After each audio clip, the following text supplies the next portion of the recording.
রঘু, তুই পরীক্ষায় উত্তীর্ণ।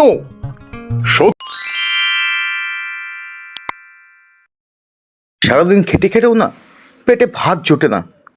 তাই তাহলে ভাই, যদি কেউ একটা গুপ্তধনের খোঁজ দিত। শুনেছিস? শোন তাহলে, বটতলা একটা গুপ্তধনের খোঁজ আছে। ওগুলো গায়ের গল্প মাত্র। আরে গুপ্তধন কি হেঁটে বেড়াচ্ছে নাকি? শুনেছ দাদা, বুড়োই সন্ন্যাসী এসেছে গ্রামে।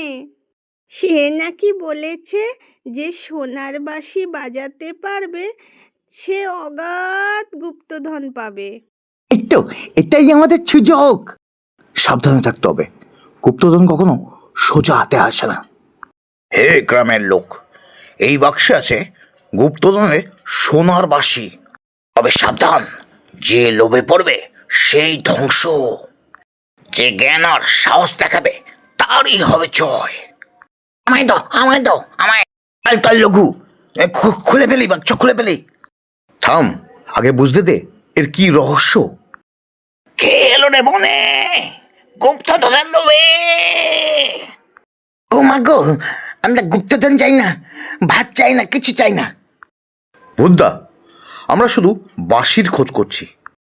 আচ্ছা, তাহলে শোন, এই দাদাটা, যার মুখ আছে কথা বলে না, যার দেহ আছে হাটে চলে না, এর উত্তর দিলে তবেই পাবে পথ। উত্তরটা হলো কলসি। বাহ, ঠিক বলেছ। তবে সাবধান, সামনে মরণ ফাঁদ আছে, কেবল সত্যবাদী পার হবে।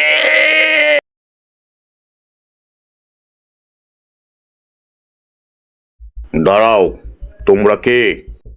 যদি গুপ্তধনের খোঁজে আসো তাহলে এই ধাঁধার উত্তর দাও। সবার চেয়ে বড় ধন কি? টাকা, না না, চাল ডাল। না ভাই, আসল ধন হলো জ্ঞান আর সততা। বাহ, ঠিক উত্তর। যাও, ভেতরে যাও। একটা সোনার বাছি চাই চাই, আমি যাই, আমি ধনী হব, ধনী। গোপাল বাঁশি বাজাতে গিয়ে জোরে আওয়াজ হয় আর গোপাল উল্টে পড়ে। দাদা, কিছু হয়নি তো? বাঁশিটা মরণ ফাঁদ। বাঁশিটা আমি বাজাই, তবে ধনের জন্য নয়, গ্রামবাসীর মঙ্গলের জন্য।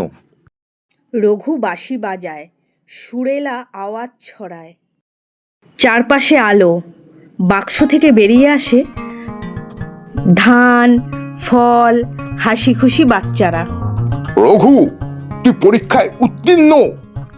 সত্যিকারের ধন হলো সবার মঙ্গল চিন্তা। সোনার বাঁশি এখন তোর। জয় জয়।